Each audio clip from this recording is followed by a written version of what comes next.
साथियों, आज मैं आपको अपने जीवन से जुड़ी एक अद्भुत कहानी सुनाता हूं और मैं आज आपको उन दो शब्दों से रूबरू कराऊंगा जो दुनिया में आपके लिए हर दिल में इज्जत पैदा करेंगे। साथियों, सन 2000 की बात है। तब मैं एक डेंटिस्ट के रूप में प्रैक्टिस किया करता था। मेरा एक सुपर स्पेशलिटी हॉस्पिटल था। मैं अपने क्लिनिक में बैठा इलाज कर रहा था। इतने में एक गांव का पेशेंट आया। तो गांव वाले डॉक्टर का खूब सम्मान करते हैं, पैर वैर छूते हैं और एकदम भगत भाव से बिल्कुल वो अपने आप को प्रेजेंट करते हैं। तो मैंने उस पेशेंट को चेक किया। उस पेशेंट को इन्फेक्शन था और मैंने उसको कुछ दवाइयां लिखी। दवाइयां लिखने के बाद वो पेशेंट चला गया। काफी महीने बीत गए, मैं उस बात को भूल गया और वो पेशेंट एक बार वापस मेरे क्लिनिक में लौटा। मैंने फिर से चेक किया, मैंने सारी दवाई वाई लिखी। उसके बाद वो बड़ी विनम्रता से यूं हाथ जोड़ के मुझसे कहता है, सर आपसे एक निवेदन था। मैंने बोला बोलो। सर थोड़ी सस्ती दवाई लिखिएगा। मैंने बोला इससे सस्ती और दवाई नहीं आती?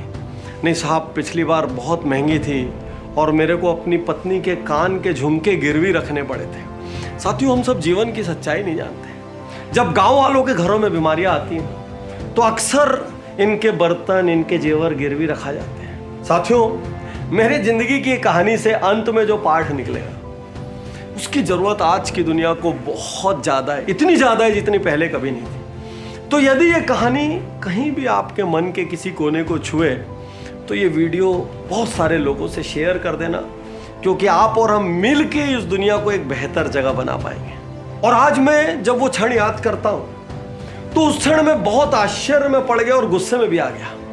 मैंने बोला दिखाओ अपनी पर्ची लाओ।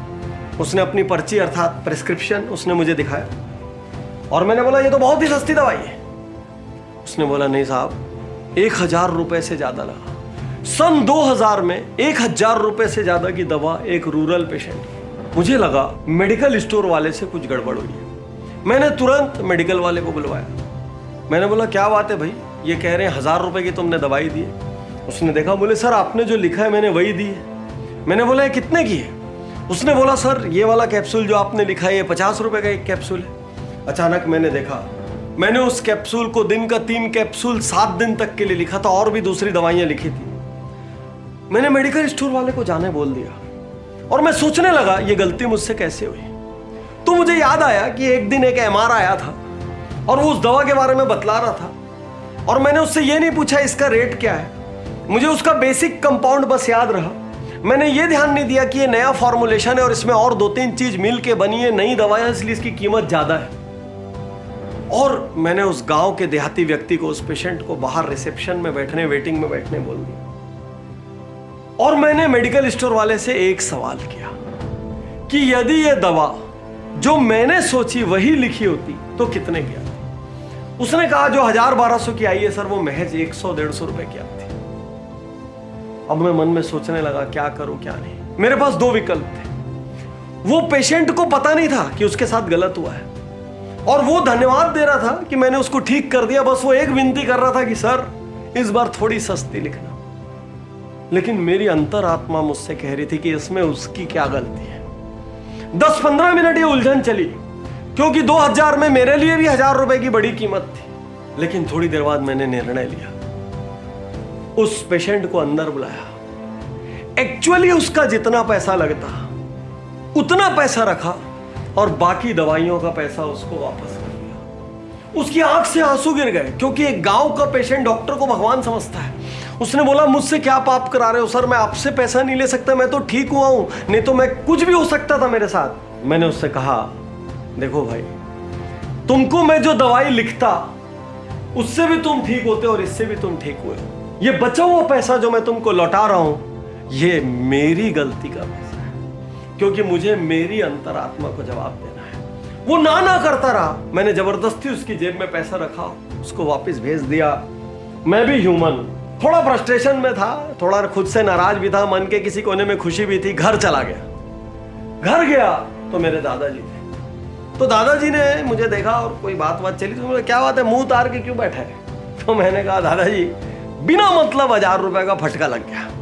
उन्होंने सारा किस्सा मुझसे सुना और अंदर से अपनी अलमारी से 1000 की जगह मुझे 1100 रुपए लाकर मेरे हाथ में रखे और मुझसे कहा, बेटा आज मैं बहुत खुश हूं क्योंकि आज तू डॉक्टर के पहले एक इंसान बन गया और इस इंसान बने रहने पे तेरे को जीवन भर गर्व होगा। साथियों, वो दिन है और आज का दिन है।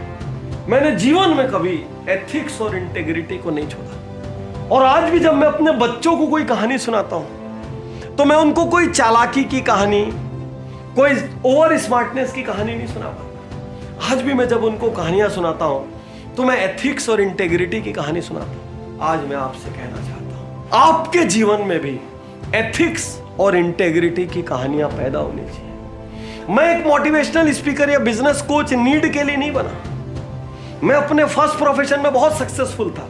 अपने एरिया के लीडिंग डॉक्टर्स में से एक था। मेरे पास असिस्टेंट डॉक्टर थे, सब कुछ था, नाम था, प्रतिष्ठा थी, रोज खाली जेब जाता था और जेब भर के आता था। लेकिन हर क्षण मुझे लगता था मुझे दुनिया को इंस्पायर करना है, कुछ और बड़ा करना है। और अपने शिखर पर मैं एक दिन प्रैक्टिस छोड़कर निकल पड़ा दुनिया को इंस्पायर करने के लिए। और आज भी जब मैं कहीं किसी को इंस्पायर करता हूं और मैं किसी को कोच करता हूं तो मैं इस बात का ध्यान रखता हूं कि परिवार में प्रेम बना रहे, आपस का सम्मान बना रहे। मैं यदि कहीं पर भी काम करूंगा तो मैं ये इंश्योर करता हूं कि वो बिजनेस हाउस कैसे न कैसे चैरिटी स्टार्ट करे। और आप दुनिया में चारों ओर देख लीजिए, आखिर शिखर पर पहुंचने के बाद लोग क्या करते हैं?